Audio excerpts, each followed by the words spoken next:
Hey guys, this is Aaron with Ross Training Academy, and today I'm just going to take you in the day in the life with a firefighter paramedic.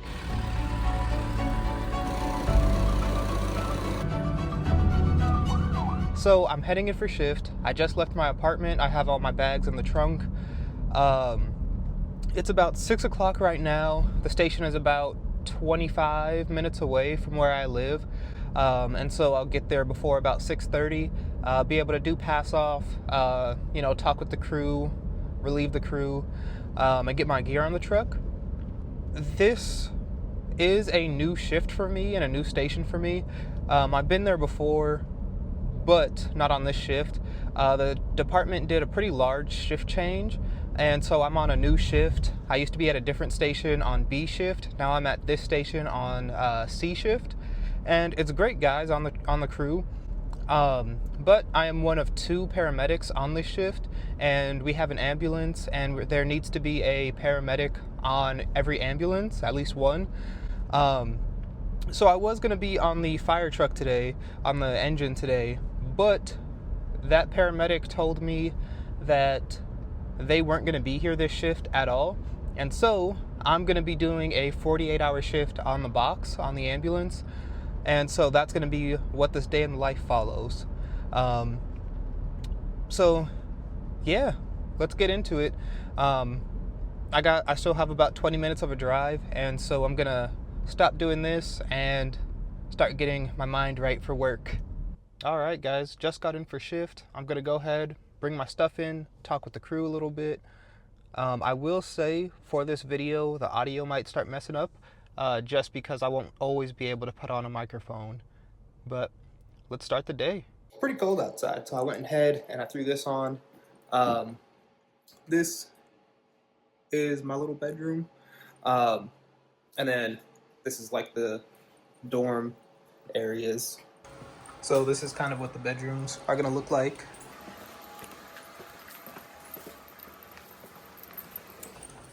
And then 3 bathroom stalls, 2 showers.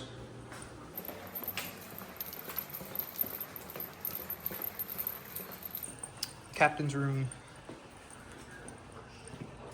And then that was just like a little office area. So just got my stuff on the truck. It is decon day, so we're gonna go out and start deconning it. We're still doing shift change, so the guys are still here. And then once they leave, we're gonna go ahead and start. So I'm sitting in the back here, and I just got my narcs out of the safe up here. And this is what the back of our units will look like. And then this is going to be the cab of the ambulance. I closed up the computer, the MDT, just so that you guys can't really see any information. But this is my view. This is how I would be sitting in here. And this is what I see with my computer here. And that's that. Sometimes I do drive, just more for fun than anything, but that's it. We do have 2 ballistic vests in here, drivers, and then passengers would be back there. I don't know if you can see it.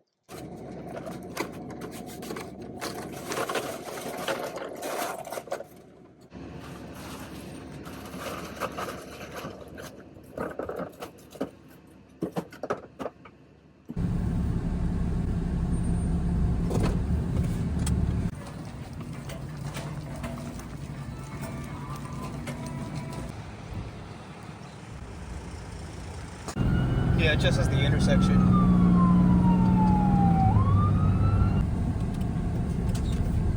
All right, so I'm upstairs in this little office area. There's not a whole lot of light, so I have a little lamp off in the corner, but let's go ahead and talk about that last call. So that last call, that was our first call of the day. It was on the bus. It was on our local bus system, and it was for a woman who fell, but she ended up falling out when they came to a stop. So we got there, an engine company came. We helped her up, got her back into the chair. She didn't want to go to the hospital, and so we stayed on scene for about 15-20 minutes, just trying to facilitate seeing if she'll go to the hospital, seeing if the bus will still take her. She had a place in mind where she wanted to go, and the bus was going to be able to drop her off across the street as long as she stayed on the bus. But if she got kicked off there, then she would have to just figure out a way to get to this place, which was about 15 minutes away from where we were. And so just with some communication and convincing with the bus system and the patient, we were able to allow the bus to finish off this ride for her, drop her off where they would typically drop her off at. So that's how that went. We ended up cleaning up and we went back, got our groceries. We went back, got our groceries, and that was it. We just finished eating. I didn't take a video of that or anything, but we had just finished eating. I typed up that report while they were cooking. It was just some egg and sausage tacos with some green chili sauce. And that was it. That's what we did. So now we're just kind of hanging out. The brush truck just got a call for a brush fire. And so cool for them, good for them. We're just hanging out at the station, waiting for our next one.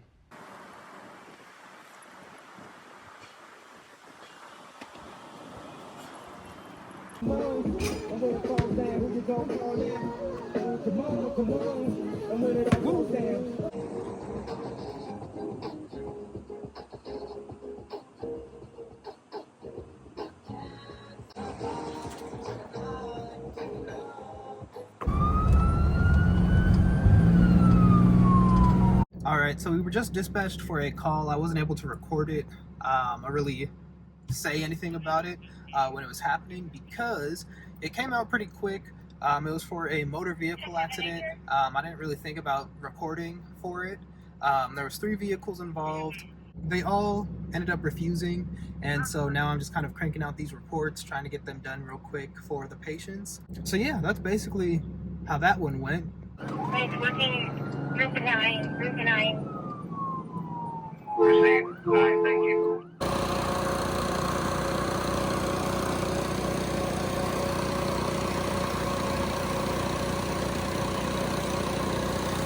All right, so I'm recording this kind of after the fact. After the call happened, I got back into this little office space just to talk about that last couple calls. And the reason the hat's backwards is just so it's easier to hide the logos for everything. This last call, it was for a reported structure fire, residential home fire. Once we got there, the medic unit, we were the first ones there on scene. I gave a size-up report to dispatch and to all the incoming crews. And that's basically all that I told them. I ended up getting out, doing a 360, cut the power off to the structure, and then it was safe for the crews to work in.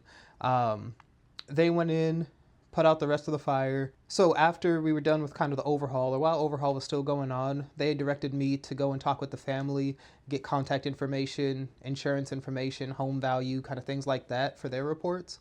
And so that's what I went and did. I got that stuff. But that's it. That's all we did for that structure fire.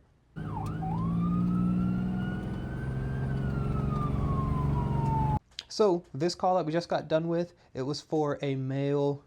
They've been having some nausea and vomiting for the last 3-4 days now.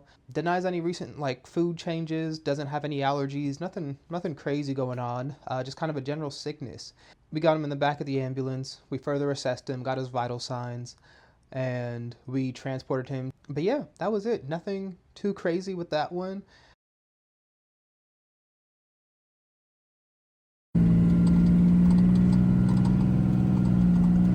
So this call this morning, it was for a, middle-aged male. It sounds like he did do some illegal drugs, some illegal substances. PD was there. They got on scene, and they got the patient in the back of their unit and then called for us. We got him in the back of the ambulance. The officer was finishing up writing that. We got him secured to the stretcher, started taking his vital signs. He was still ANO4, GCS 15. He was able to answer questions appropriately, but for some of the questioning, he said, I'm not going to answer that, which is fine. That's okay. You don't have to answer anything. The patient refused to go with us, but he still needed to go to the hospital, and so PD was able to take him to the hospital. It was pretty early in the morning, so I was able to come back, finish up that report, because I like to stay on top of my reports, and then I got a few extra hours of sleep. So yeah, that's it.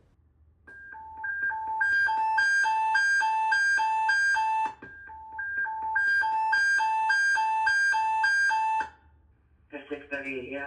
6:30 a.m. So we just finished breakfast. It was the same breakfast that we had yesterday, the tortillas with sausage and the eggs.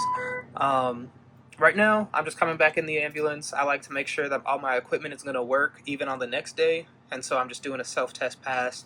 And then I'll go ahead and do another defibrillation test where I connect the pads to a little clip on the wire, select the energy to 30, and then charge, shock it, and then it'll let me know if it passes or not. So yeah, that's it. I'll just do that real quick, and then I'll go hang out with the guys again.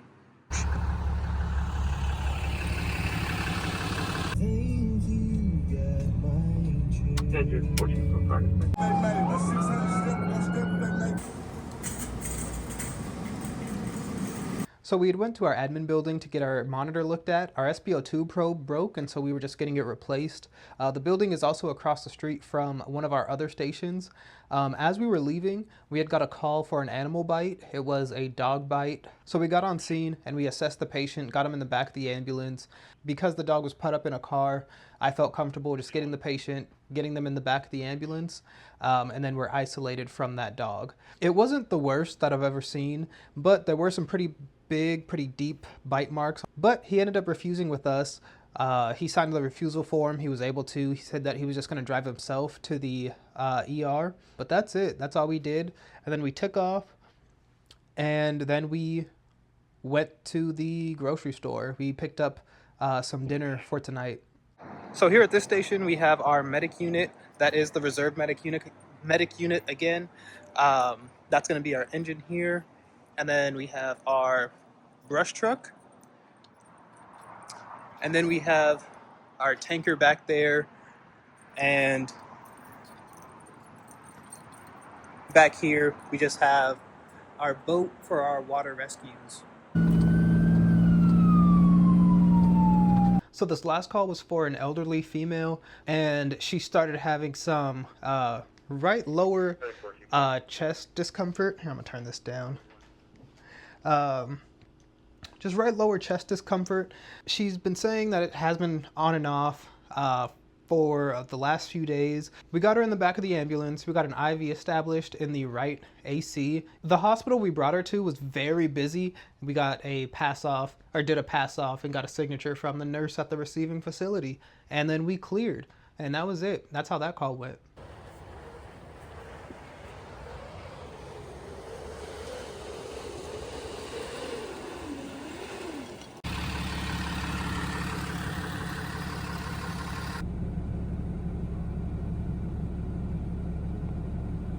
So I didn't record much from that last call. It was a motor vehicle accident. We just jumped in the ambulance and took off. The engine crew came with us for blocking and then for just to help with patient care.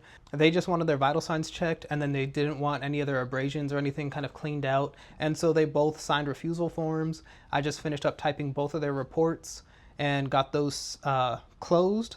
So yeah, see you guys in a bit.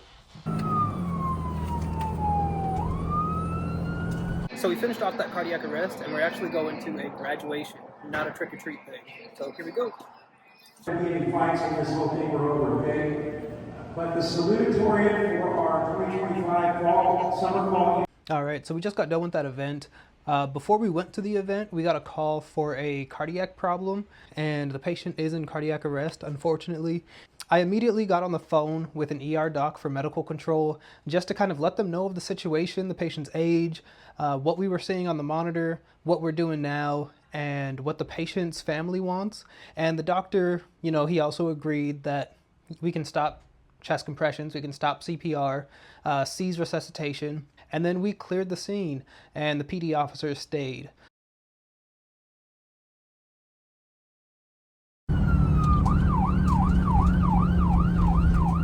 Okay, so we just got back from that call. They were having, or they believed they were having some diabetic issues. Their son lives at home with them, and they were checking the patient's sugar before they went to bed, and it was reading low in like the 40s. But the patient, you know, didn't have LOC, they weren't altered, they were acting appropriately. The patient had no complaints. We assessed the patient, took a set of vitals, checked the sugar, and the patient had no complaints at that time. And we were able to get a refusal from the patient. And so now we're back at the station, and I'm going to try to go to bed.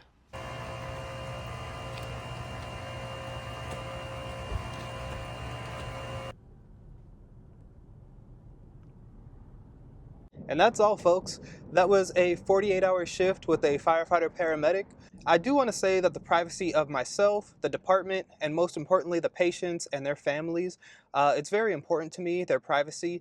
And so I didn't really share too much of the calls. I didn't do or go into real depth on the call nature and kind of identifying features about the call, because the goal with this video is just to kind of show you what we do and not necessarily how the patient's doing.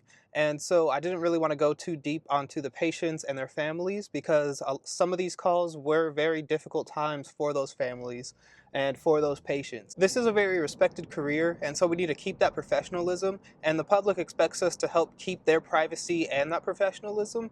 And so we didn't go too deep into that, the patient side of things and their homes. I didn't show their neighborhoods. I didn't say really too much about their ages or really anything that I think could have been used to identify who the patient is.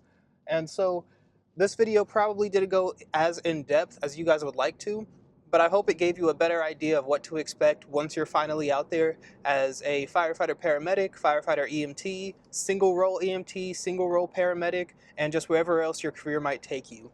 And so thank you guys for following along with me for this 48-hour shift. It really means a lot. And I hope to see you guys out there soon. Bye.